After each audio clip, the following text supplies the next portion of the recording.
Well, you now need a real ID to fly out of a U.S. airport. Kind of. Our Darius Johnson is at O'Hare with what TSA officials say you need to do to stay compliant and the delays you could see if you don't have the updated ID.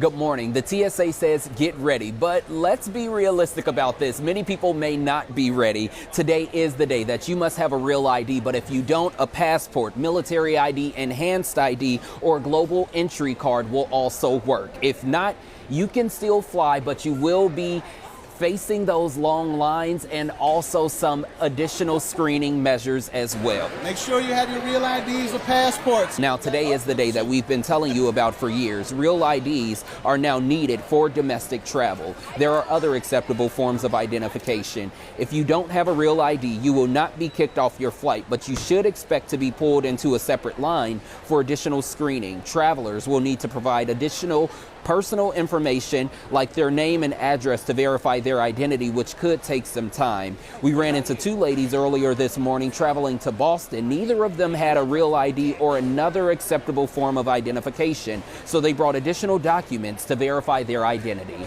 I started to go to the DMV and get the real ID, and then I realized it would be invalid, so I have my regular driver's license. There are times of day when passengers might be diverted from one line to another just to deliver that extra screening. But again, I would say don't expect necessarily that the experience you have flying out of O'Hare with a non-compliant ID, you might have a different type of screening experience coming back from another airport with the same non-compliant ID.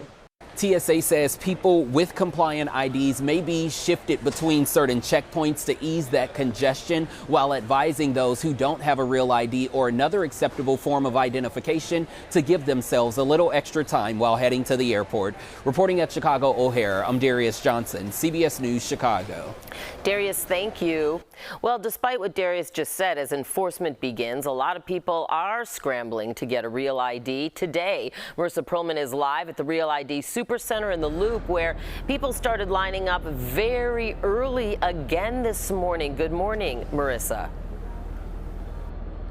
Dana, good to be with you. And I wish I could say that the line has gotten shorter at this 11 o'clock hour, but I fear it's only gotten longer. Again, the doors opened at about 7:30. The line now wrapped around the block here from Clark down Lake and then wrapped around Dearborn as well. Now, the employees who work here have been telling people that they're not even letting you in the front door without a birth certificate or a passport. Now, the deadline to get a real ID is May 7th. Again, that's today. So starting today, a real ID or a passport will be required by TSA to fly domestically. You just heard that from our Darius Johnson.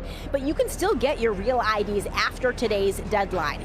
Secretary of State Alexi Giannulli says they'll be issuing them forever. So there's no need to wait in these lines unless you absolutely need to. So here's what you need to get that ID squared away. You need a birth certificate or a passport, a document with your social on it, like your social security card or a W-2.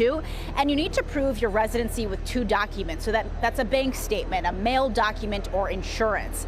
Now, we spoke with some folks here this morning who got here as early as 2 a.m. and they brought chairs, they brought coffee, and they bundled up to get in and get out.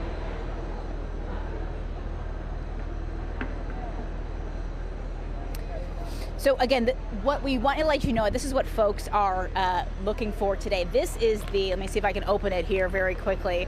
But this is the, not the temporary ID card. That's what I'm trying to say, before you get your permanent card.